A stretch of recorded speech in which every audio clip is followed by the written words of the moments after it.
y a derrière la figure de Zorro, la figure du bandit d'honneur, qui est une figure médiévale, ou fin médiévale, avec Robin des Bois, un homme qui décide à un moment que la société dans laquelle il vit est tellement injuste, il s'en retire et il guerroie, il mène une guérilla contre ceux qui rendent cette société injuste. Je vais organiser la révolte, vous faire payer chaque mort d'une mort.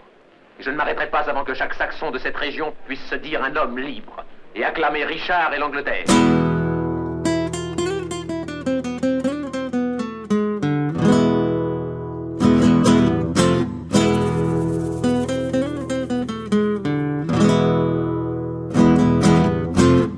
Donc la figure de Robin des Bois, bandit au grand cœur, bandit d'honneur, est certainement une des figures lointaines de Zorro. Pas les Indiens, les politiciens. Je viens d'apprendre que notre pauvre pays est sous le joug d'un dictateur. Nous serons certainement fouillés à l'arrivée. Brûle ça. Il ne faut pas qu'on soupçonne mon père de m'avoir fait revenir. Il faut trouver un moyen de nous défaire de ce tyran. Plus proche, peut-être, il y a des personnages de bandits d'honneur ou de gentlemen criminels comme Arsène Lupin, qui décide aussi, à la veille de la Belle Époque, sous la plume de Maurice Leblanc, d'entrer en guerre contre la société de la Belle Époque et de voler des gens extrêmement riches, non pas pour redistribuer, j'y reviendrai, mais finalement pour assurer son train de vie aristocratique, urbain, élégant, etc. Il y a certainement plusieurs de ces figures qui se croisent et qui se sont condensées dans la soixantaine d'épisodes qui sont écrits entre 1919 et 1950 autour de Zorro. Ce qui me laisse présumer que vous voulez demeurer un hors-la-loi. Pour le présent, il le faut. Je vois. Je ne saurais trahir tout un peuple qui se fie à moi. Je sais que vous le comprenez. Le bandit d'honneur, et Zorro est un avatar du bandit d'honneur, son origine est aristocratique, il subit une spoliation, d'une certaine manière, puisque l'hacienda de son père est menacée par la tyrannie militaire, il ne supporte pas l'oppression qui est exercée sur les plus pauvres, il rêve d'une monarchie bienveillante, et quelquefois il redistribue. Et voici, mes amis, voici vos 4 mois de solde. Et d'ailleurs, c'est assez étonnant, si on prend le contexte américain des années 1950, parce que finalement ça joue un rôle derrière la production de Walt Disney Zorro.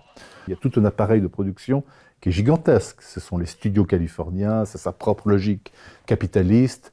Il fait cette série pour financer d'ailleurs un de ses premiers parcs d'attractions. Donc Walt Disney n'était pas, je dirais, à ma connaissance, un partisan du marxisme-léninisme. On est en pleine guerre froide, donc le cinéma américain, même le cinéma de feuilleton, est quand même marqué certainement par des paradigmes de ce grand conflit symbolique qui est celui des années 50.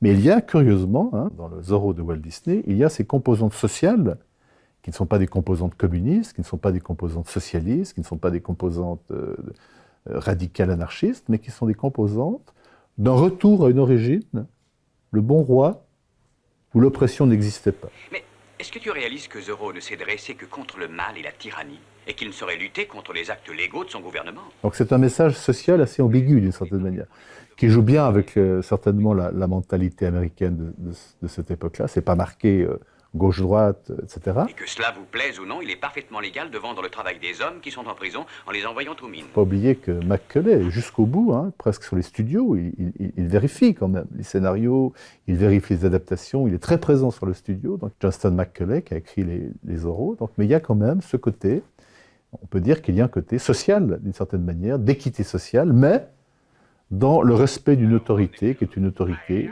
paternaliste, le roi ou celui qui tient l'hacienda. Vous voyez, Maria, il y a toujours eu des impôts à payer et toujours aussi des personnes qui ne pouvaient pas les payer. Si, Don Diego, mais c'est mon frère, vous savez. Je le sais.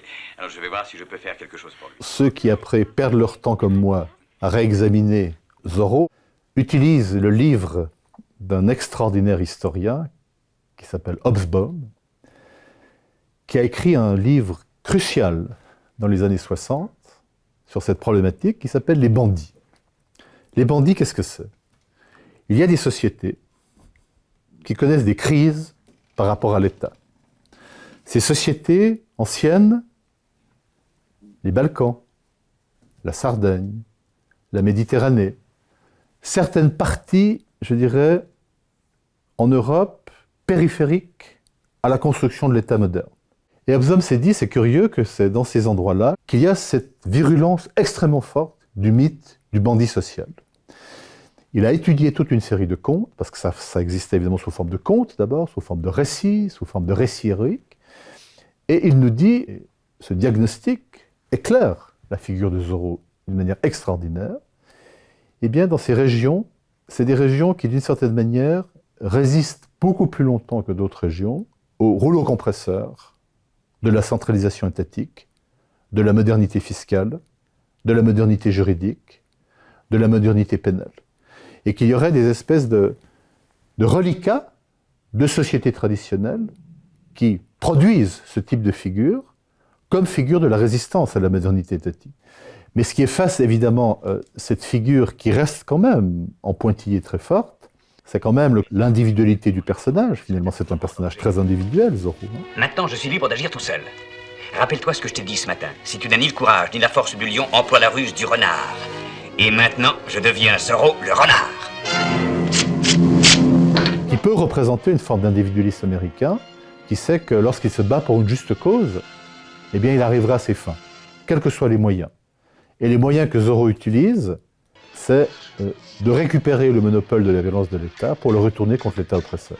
Donc il y a quelque chose de très libéral, d'une certaine manière, dans l'épopée de Zorro le justicier, mais il ne faut jamais oublier, je dirais, l'adhésion totale que Don Diego Zorro fait ou font, ça dépend comment on les considère, avec le cadre politique qui est le cadre traditionnel, je dirais, monarchique, etc., de la Californie. Sergent Garcia!